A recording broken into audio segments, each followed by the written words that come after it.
ng mga ito yung pangunawa natin sa sitwasyon. Akala nila, atak tayo doon sa pera. No, it's not that. It is the program that we have acted.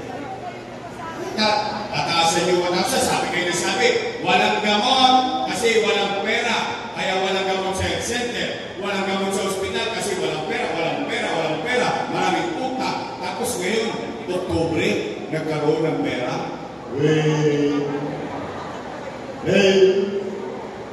O, sige, sakyan natin. Gusto ko naman, makaluwag kayo eh. O, kailan ang bigayan? January daw. Maglumi-lumi tayo ulit. January, February, March, first quarter, magka, 3 bulan. Kailan ang bigayan? April. Tama? Anong susunod sa buwan ng April? Ano meron sa Mayo? Ay, tigi.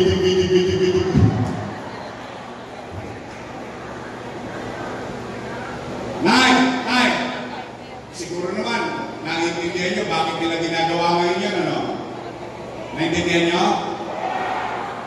Bagay. Matatanda na kayo. Alam nyo na ang tama at mali. Ang bola o hindi. Basta ako, alam nyo na, panatag ako. Hindi na ako kakabahan. I trust you.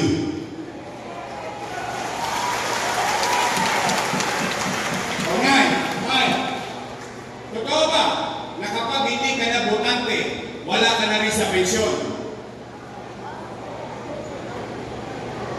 Tingnan ninyo. Tingnan natin kung gaano kasakit yan.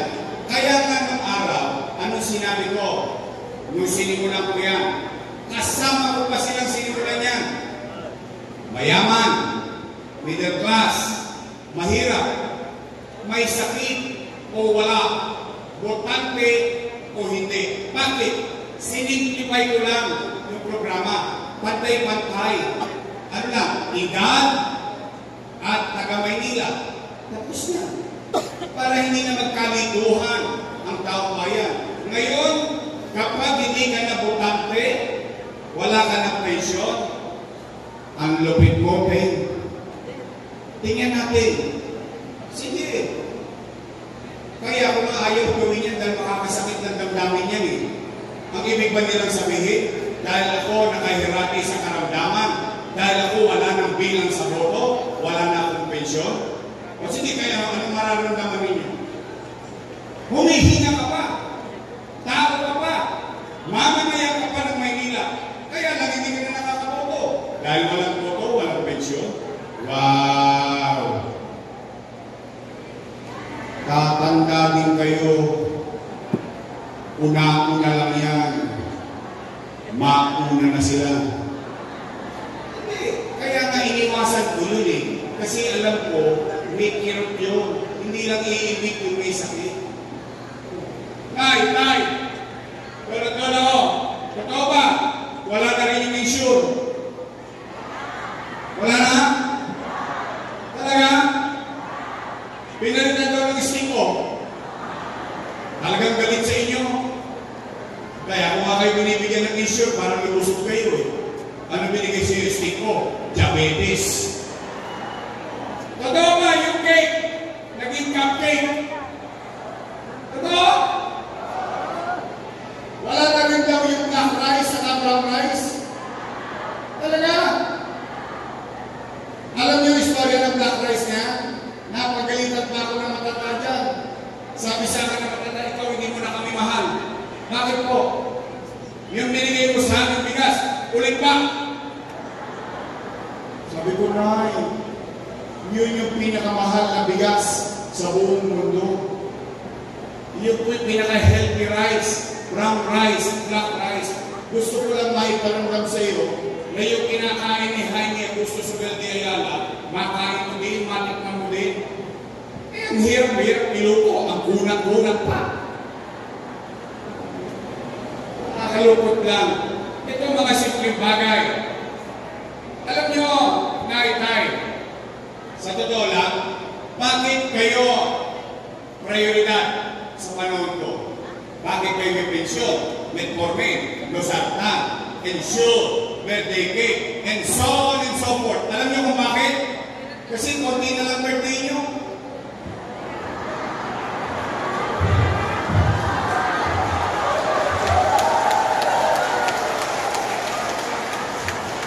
Pero alam mo yung gusto mong iparamdam sa matanda na kahit sa uling sandali sa hinaba-haba ng pamumuhay niya sa lungsod ng Maynila, ngayon niya maramdaman na mahalaga siya, importante siya, may value siya, may nagmamalasakit pa sa kanya na doon sa Loto nakatira dahil nag-uopisina doon. Iniisip kami, lagi, prioridad kami lagi. Yung alam mo yung tayo sa totoo lang, yung isa niya, yung mga anak natin, dinatandaan na lang tayo eh. Ano yung nararamdaman natin? Ako, magulang din. Pero alam mo yung may paramdam mo lang sa kanila, no, we love you. We still love you. We still give value. That's the purpose of it. Kakakarampot lang. Kung makapagsumba-sumba sila sa Roas Boulevard, milyon-milyon ang gastos.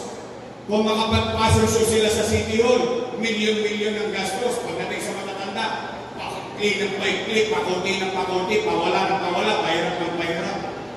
O ngayon, magtatanong sila, bakit ng taong bayan naghahanap ng iba? Ang sagot, yung ginawa ninyo.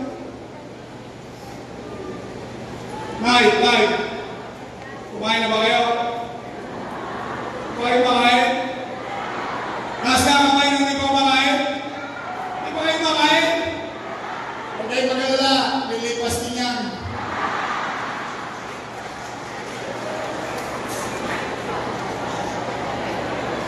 O sige, umuwi kayo ng busog ng pag-asa. Sabihin ninyo sa inyong mga anak, sa inyong mahal sa buhay, may awa ang Diyos. Sa tulong ninyo, nakabalik tayo, ibabalik ko ang lahat na nawala sa senior citizen.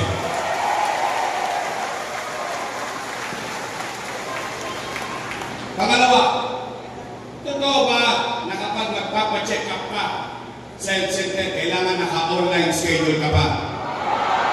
Wow! Sosyal? Tayo? Ano St. Luke's?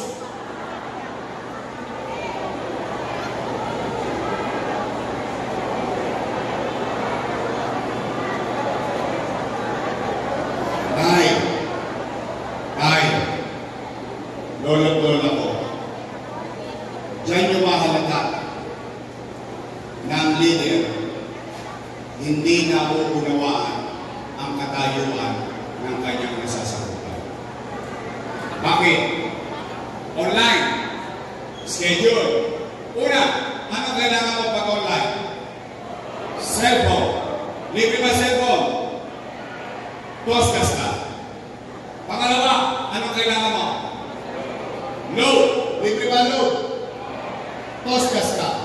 Pangatlo, pinakamalupit. Hindi ka marunong mag-online.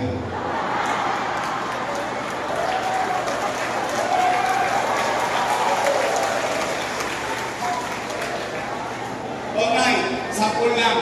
May tuwal lang naman ko eh. Anong pangalan nyo? Maniludi.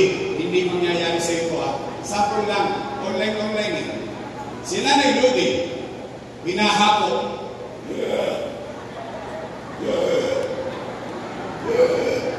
Ako.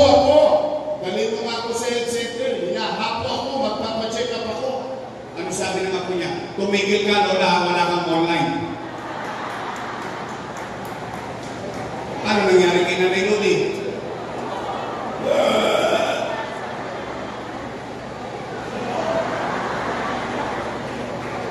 It doesn't make sense. Ang health center, hindi ka gagamutin. Ang health center is to attend to the immediate healthcare needs. Ibig sabihin, immediate. Halimbawa, na-high blood ka, feeling mo, na-high blood ka, punta ka sa health center, magpapabibi ka, wala ka ng losartan, magbabaka sakali ka, metformin, Magpapabakuna ka ng pampolyo para sa matanda. Ano yun? Pulmon. Magpapabakuna yung bata. Yung buntis, kukuha ng iron, kukuha ng calcium. Yung anak mo, may luga, mache-check up mo. May tulo, palilinis mo. That is the purpose of health center. Immediate care. Dahil pag may sakit ka, dadalhin ka sa ospital. Nay, kahit bakit kailangan pa naka-online? Kapit-bahay mo lang yung health center eh. Isang kempot mo lang, health center na. Nay, kahit I have to give credit where it's due.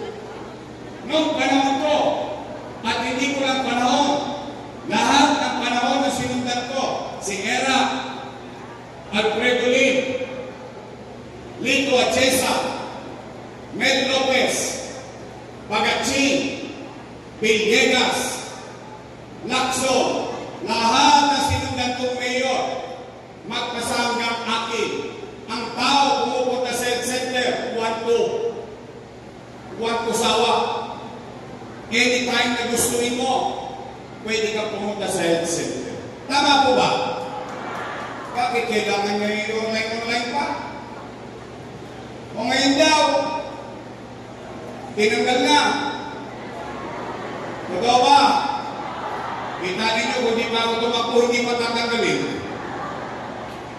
Kung hindi pa ako tumakbo, hindi pa tataasan yung pensyon. Gusto pala nila taasan yung pensyon eh. Eh bakit kung pag-upo nila, hindi kagad nila tinaasan?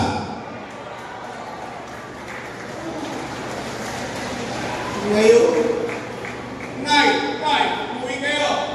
Sabihin nyo sa inyo mga mahal sa buhay, mga kamag-anak, may awa ang Diyos, sa tulong nyo, nakabalik tayo. Ibabalik ko yung ating magaang na sistema ng health center. Pangatlo, pero kayo ang sasagot nito. Ito na may napupuna ko lang. Ito na may napapansin ko lang. Kaya lang, pag ito'y nanggaling sa akin, bias. Bakit? Kalaban ako sa politika eh. Ngayon tatanungin ko. Hindi napapansin ko lang. Hindi ko alam kung napapansin nyo rin. Tay, tulog-tol ako. Napapansin nyo na ba parang dumudugyot ulit ng Maynila? Talaga? Napapansin nyo rin?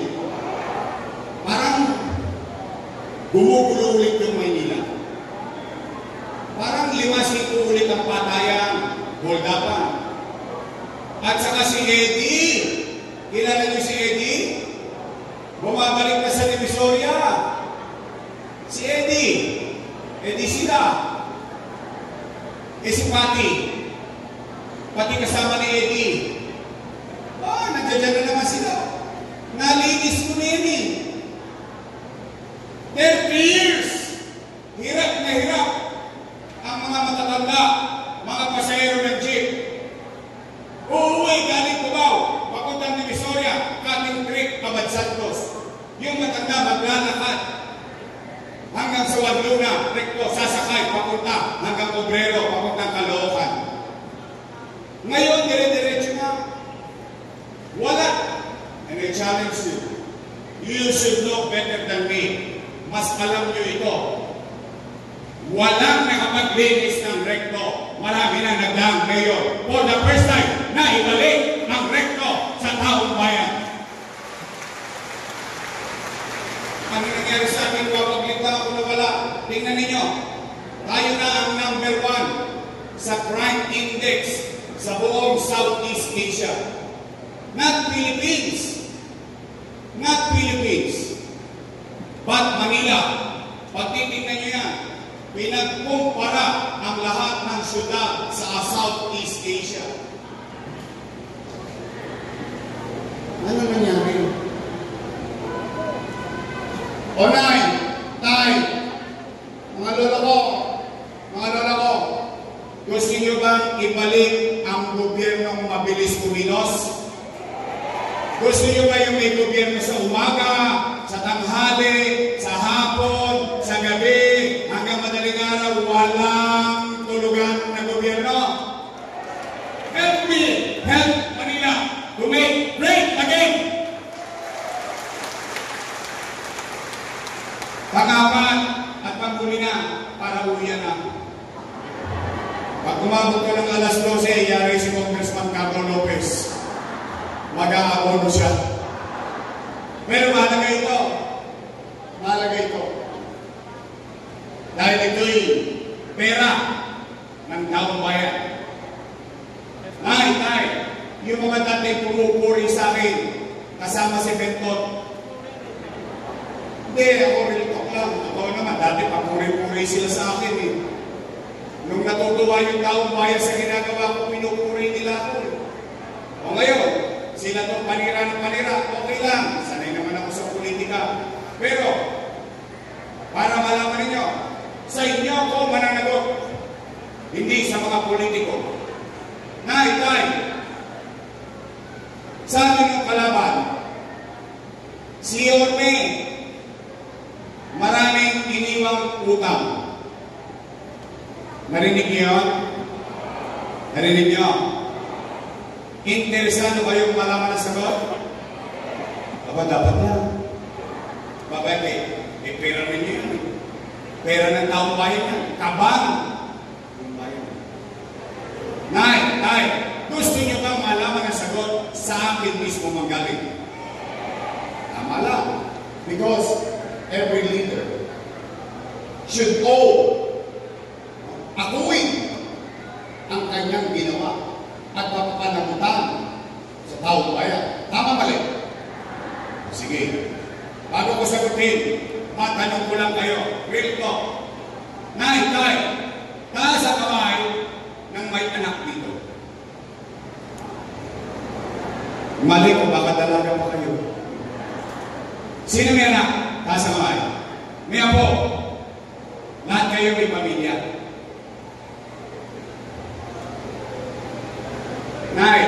Tay, totoo ba kapag walang makakain ang mga anak mo, gagawa mo ng paraan? Di nga. Totoo? Iraraos nyo? Itatawid nyo? Talaga? Di nga. Totoo yan? Totoo ba ang kasabihan ng isang ama o isang ina o isang magulang for that matter, isusubo mo na lang, ibibigay mo pa sana? Totoo yan? Yan din po ang ginawa ko bilang ama ng 2 milyong Manileño noong panahon ng pandemya. Bakit? Nung nag-uumpisa ako, nung binoto ninyo akong mayor, yung sinundan ko, walang iniwang pera. Ano? Nakarinig ba kayo sa akin ng reklamo? Wala. Tinuro ko ba, daliri ko, at sisihin yung nakaraang administrasyon? Hindi. Ni minsan hindi kayo nakarinig. Anong ginawa ko? Pagkaupo ko, nililinis ko agad ang Maynila, inaayos ko agad ang Maynila, yung mga talongges tinataboy ko, yung ekonomiya. The longest in history ng amnesty ng buwis, ibinigay ko agad sa taong bayan. Umaangat na tayo, ginagaya na tayo ng buong bansa. Boom! Pader! Nauntog tayo. Bakit? Magkapandemya. Mahuhulaan mo ba na magkakapandemya? Anong epekto ng pandemya? Wasak ang ekonomiya. Nino? Ng Maynila? Hindi. Ng Pilipinas? Hindi. Ng buong mundo. Anong nangyayari sa epekto nito? Walang ekonomiya. Walang hanap buhay. Walang hanap buhay. Walang trabaho. Walang trabaho. Walang pitsa. Walang pitsa. Walang chicha. Tama mali. Pero sa Maynila, buwan-buwan, walang nagutom sa lungsod ng Maynila noong panahon ng pandemya. Mayaman, middle class, mahirap, pantay-pantay, nasa sa condominium, nasa subdivision, nasa apartment, nasa malaking bahay, nasa lawing ilog, lahat ng buwan-buwan. Hindi pa naubos yung food box, dumarating na naman yung isang food box. Tama mali? Nangyari? Nakatawid tayo? Nakaraos tayo? Wala bang nagutom sa Maynila? Tayo lang sa Maynila ang nakabili ng Remdesivir, Tocilizumab, Molnupiravir, tig-100,000 ang halaga. Isang gamot pa lang, mabuhay lang yung tao na may COVID-19. Tayo na sa Maynila ang tanging lungsod, LGU, I challenge you, i-google it. Tayo lang sa lungsod ang nakabili ng sarili nating bakuna. Tayo na lungsod, nakapagtayo ng COVID-filled hospital sa Luneta. Mabuhay lang ang mga taga-Maynila. 300 million pesos done in 52 days. India walang oxygen. Pilipinas ang kakaukusan ng oxygen. Sa Maynila, bodega-bodegang tangke ng oxygen para sa mga COVID patient. Habang nangyayari ang lahat ng ito, itinatatak bagong hospital ng Maynila, San Lazaro Residence, Pedro Hill Residence, San Sebastian Residence, Manila Science High School, Magsaysay High School, Rosario Alvaro Elementary School, Albert Elementary School, lahat, Baseco Community, nagtayo pa tayo ng ospital sa Baseco. Condominium 1, Condominium 2, Condominium 1, sabay-sabay, bakit? Yung pangarap ko para sa mga anak nyo, hindi ko hinigpo. Yung pangarap natin iligtas ang tao sa pandemya, tuloy-tuloy, araw-araw. 3 months, ni isang oras, ni isang araw, ni isang umaga, ni isang gabi, hindi ko inuwi ang pamilya ko. Sa City Hall ako natutulog dahil natatakot, nangangamba ang mga taga-Maynila. Sinong aasahan nila? Gobyerno na lamang, hindi kamag-anak nila dahil lahat apektado ng pandemya. Ano sabi ko noon sa Facebook ko? Nay, lolo't lola, mga batang Maynila, pumanatag kayo! Ano sabi ko? Pag wala na ako maibebenta, wala na ako mautangan, nakita niyo itong rino na to, ipatatas ako ito kay Tambunding, makaraos lang tayo. Because that's how being a parent. Ikaw ang ama, ikaw ang ina, ikaw ang gagawa ng paraan para sa mga anak mo. Ngayon, malinaw lahat yun. Bawag daw tayo sa utak. Ha? Kung mali yun, di mali din sila. Bakit? Kasama ko silang gumawa nun eh. Sino ba ang vice mayor ko nun? Sino nag-aproba nun? Kung mali ako, mali kayo, damay-damay tayo sa tao.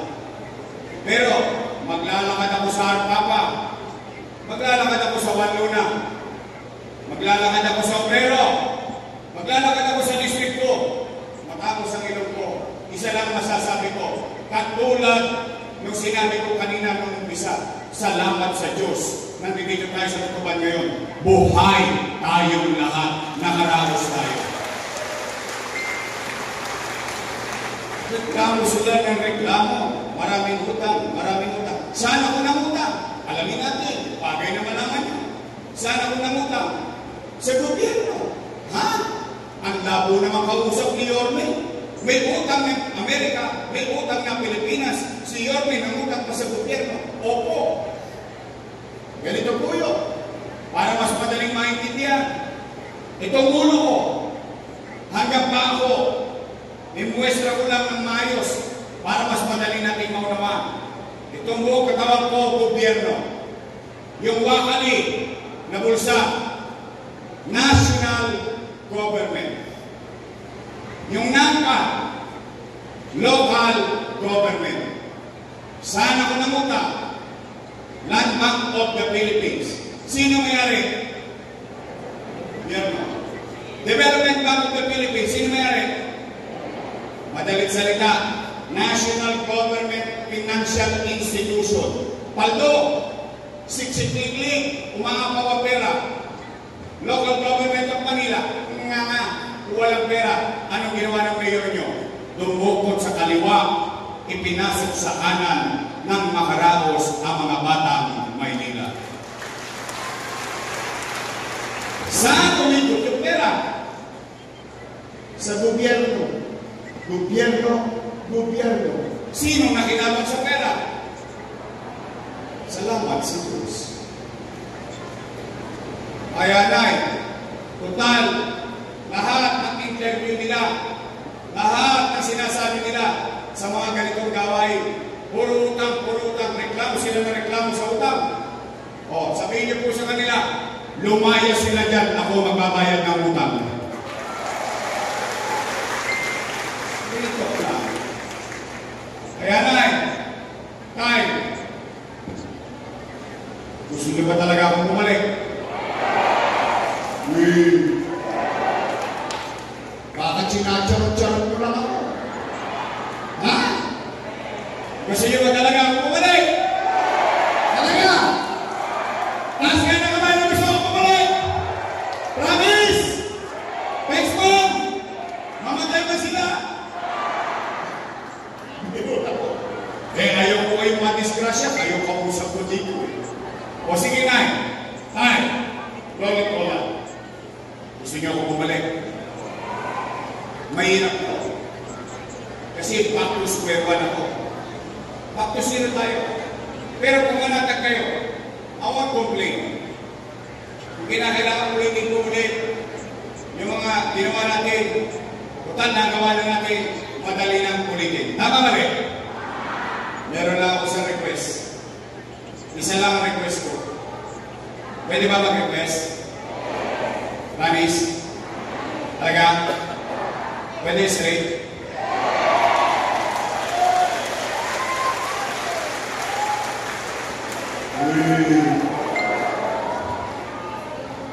Baka politiko din kayo.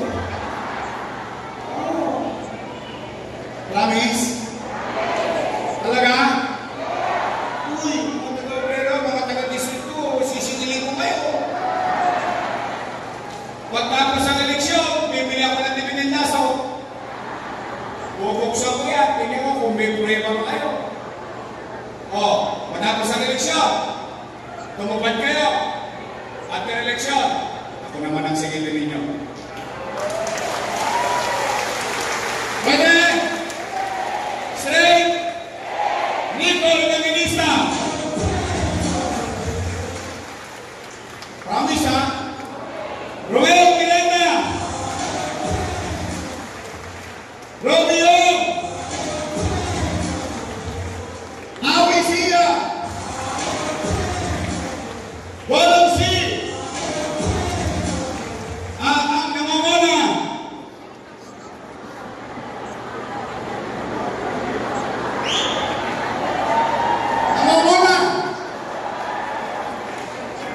Di ba namamana? Ano tawag dito? Una. Nangunguna. Nangunguna ng negosyon. Edmonton! Ang mataba talaga ng utak nito. Nay! Total, bigyan na natin sila. Ako, basta ako nakatulog sa kanila. Ngayon, kung ligunin nila yung hindi, sila na magdadala sa buhay. Panahon naman ngayon, mapalitan sila. Pwede ba? Palitan na natin yung congressman nyo. Pwede? Puro na lang investigasyon. Minsan lang gumawa ng project sa District 1 pag ginawa. Uy, talaga, dapat kayo maningil. Pera ng distrito niyo yun. Bakit kailangan dali sa District 1? Ako real talk lang yan. You should demand. Because it is for your district. Ako, napapagaling sa amo niyang si Simang.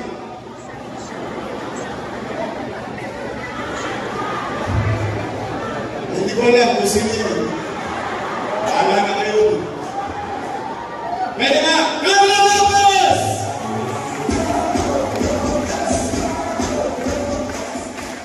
O, ito naman vice mayor ko, may asik ka.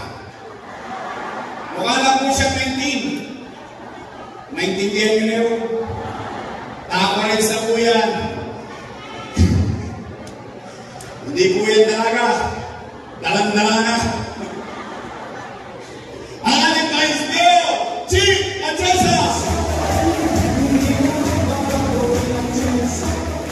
Yung Pagpilis, nandito, nagpunta sa atin. Andyan, ang angkas, 107, Pagpilis!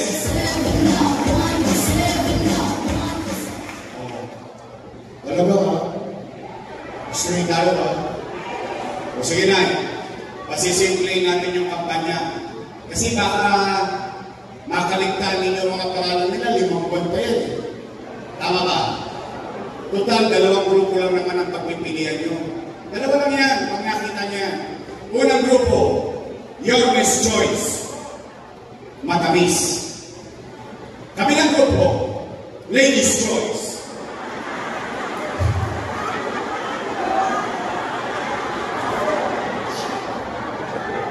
Kayo isa. Hindi ako yan sa amin lang. Ladies choice. Ngayon ito, alam mo naman, pagdating ng Mayo, araw yan ng pag-uupo. Ang taong bayan, uusga na. Ang taong bayan, magtatala na yan ng mga maliligtas. Yung mga mamumuno, nakikita pagdating ng Mayo, halangan na yung mga kandidato. Pag may tumahan na sa bahay ninyo, tanongin ninyo, nobody. Kanino? Pag sinagot, doon sa kabila, i-respeto nyo naman. Nakulungan nyo. Kandidato lang. Sabihin nyo na lang, o sige Utoy, galingan mo. Doon ka, marami ng pagkapamil. Jugo. O may dumating ulit sa kandidato. Tanongin ninyo, nobody. Pag sinabi, your best choice po, Nay. Your best choice po, Tay. Sagutin ninyo. Naitala ka na. Maliligtas ka. Promise! Gawa tayo ng team song nila. Pagdating ng Mayo. Ito ang ipaalala natin sa kanilang kanta. Ito ang awit ng lahat.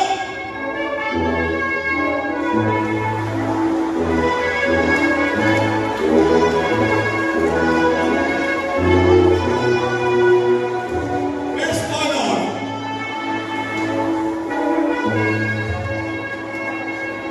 Mag-graduate. Hindi. Pinasasaya ko na kayo. Pero sa totoo lang, gusto ko na bago kayo umuwi. Isipin nyo, tinitinig ko ang panawagan ninyo.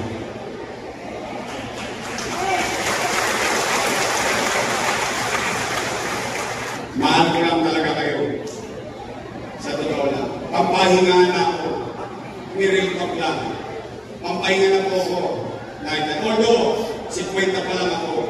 But I've been serving for 27 years. More than my life. Half of my life. 27 years. Pampahinga na ako. Sa totoo lang. 23 anyos ako nang makula ng taong bayan. Sariwa pa ako. Pero mahal ko lang talaga kayo. I love you. Tapos ako, uwian na. Mag-iingat kayo. Habaan niyo buhay niyo ha. Magkaabot kayo ng Mayo.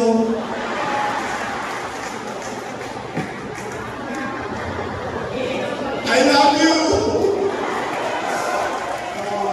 Sige. Nagusto niyo ba kayo? Buti naman. Sige, mag-iingat kayo. Mahal namin kayo. At huwag kayo mawawalan ng pag-asa. May awa ang Diyos. Pagpalain nawa kayo na ng buong may kapal. Maraming salamat po. Manila! God first! Thank you! Maraming salamat po muli. Palamahan muna